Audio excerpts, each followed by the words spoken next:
ဒီဘတ်ဆိုတဲ့တင်တန်းอ่ะပေါ့နော်လုပ်ငန်းရှင်ဖြစ်ချင်တဲ့သူတိုင်းလုပ်ငန်းရှင်ဖြစ်နေရင်းနဲ့ပဲပို့ပြီးတော့မှကောင်းမွန်တဲ့ခေါင်းဆောင်မှုတွေပို့ပြီးတော့မှပေါ့နော်လုပ်ငန်းရှင်တယောက်ရဲ့ပေါ့နော် ethic တွေပေါ့နော်လှုပ်ဆောင်ရမယ့်အရာတွေကိုရှင်းရှင်းလင်းလင်းသိဖို့အတွက်ဆိုလို့ရှိရင်ဒီ bus တင်တန်းကိုလာပြီးတော့မှတက်ရောက်တင်ပါတယ်ဆိုတာလေးကိုမျှဝေပေးလိုက်ပါတယ်ရှင်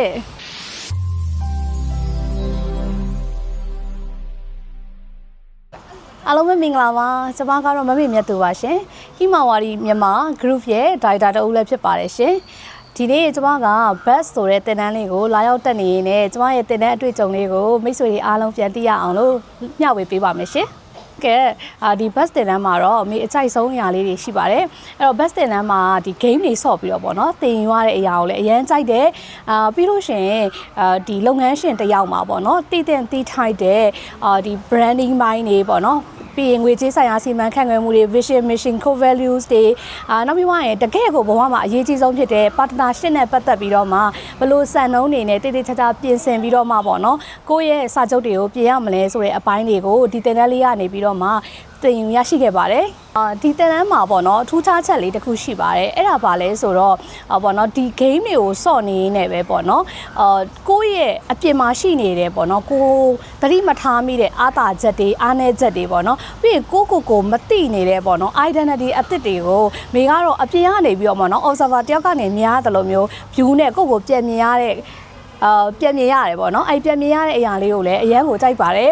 ပြီးလို့ရှိရင်နောက်တစ်ခုပေါ့နော်တကယ်ကိုမျှော်လင့်မထားဘဲနဲ့ကိုမှရရှိတဲ့ moment လေးတစ်ခုကိုလည်းဒီကမိတ်ဆွေတွေ share ပေးချင်ပါတယ်ထူးထူးခြားခြားအနေနဲ့ပေါ့နော်လုံးဝမျှော်လင့်မထားဘဲနဲ့မိတ်ဆွေမှာပေါ့နော် mindset လေးချိန်သွားတာလေးကိုလည်းပြောပြပေးချင်ပါတယ်အဲ့တော့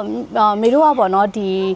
company လောက်ထားတဲ့အခါမှာပေါ့နော်မောင်နှမတွေစုပြီးတော့လောက်တာပေါ့နော်အဲ့တော့အဲ့မှာဆိုလို့ရှိရင်ပြောနေပေမဲ့လက်တွေ့မှာနားမလည်နေရရှိရပေါ့နော်အဲ့တော့ဒီတင်တန်းတက်လိုက်တဲ့အချိန်မှာလေထူးထူးဘာဖြစ်သွားလဲဆိုတော့ပေါ့နော်ဒီ director တယောက်ကပြောနေတဲ့ဟာပေါ့သူသွားချင်နေတဲ့ vision တွေ mission တွေကိုပေါ့နော်ဒီတန်းတက်လိုက်ခြင်းအဖြစ်ကိုအလိုလိုရင်ထဲကနေနားလည်သွားတာပေါ့နော် clear ဖြစ်သွားတာဆိုတော့အဲ့ဒါလေးကလေဒီတန်းမှာတော့မိအတွက်ကတော့တော်တော်လေးတန်ဖို့ရှိရပေါ့ဘာလို့လဲဆိုတော့မိတို့လုပ်ငန်းခွင်နဲ့ပြန်ရောက်သွားပြီတကယ်ကိုကိုယ့်ရဲ့ပုံမှန် routine နဲ့ပြန်ရောက်သွားတဲ့အခါကြလို့ရှိရင်ဒီဘယ်လိုပြောမလဲ BOD ပေါ့နော်ဒီ director အဖွဲ့ဝင်တွေရဲ့တယောက်နဲ့တယောက်သွားချင်နေတဲ့ဟာလေးကိုသိသွားတဲ့အတွက်ပေါ့နော်ပို့ပြီးတော့မှရလက်ကောင်းတွေရလာမယ်ဆိုတော့ယုံကြည်ချက်လေးရှိသွားတယ်ပေါ့နော်အဲ့ဒါလေးကတော့တကယ်ကိုမမျှော်လင့်ထားပဲနဲ့ပေါ့နော်ပြောင်းသွားတဲ့ mindset လေးပါအဲ့အတွက်ဒီမှာကြည်နေတဲ့မိတ်ဆွေတွေကိုပြောပြချင်တာကဒီဘတ်ဆိုတဲ့တင်တန်းอ่ะပေါ့နော်လုပ်ငန်းရှင်ဖြစ်ချင်တဲ့သူတိုင်းလုပ်ငန်းရှင်ဖြစ်နေရင်းနဲ့ပဲပို့ပြီးတော့မှကောင်းမွန်တဲ့ခေါင်းဆောင်မှုတွေပို့ပြီးတော့မှပေါ့နော်လုပ်ငန်းရှင်တယောက်ရဲ့ပေါ့နော် ethic တွေပေါ့နော်လှုပ်ဆောင်ရမယ့်အရာတွေကိုရှင်းရှင်းလင်းလင်းသိဖို့အတွက်ဆိုလို့ရှိရင်ဒီ bus တင်တန်းကိုလာပြီးတော့မှတက်ရောက်တင်ပါတယ်ဆိုတာလေးကိုမျှဝေပေးလိုက်ပါတယ်ရှင်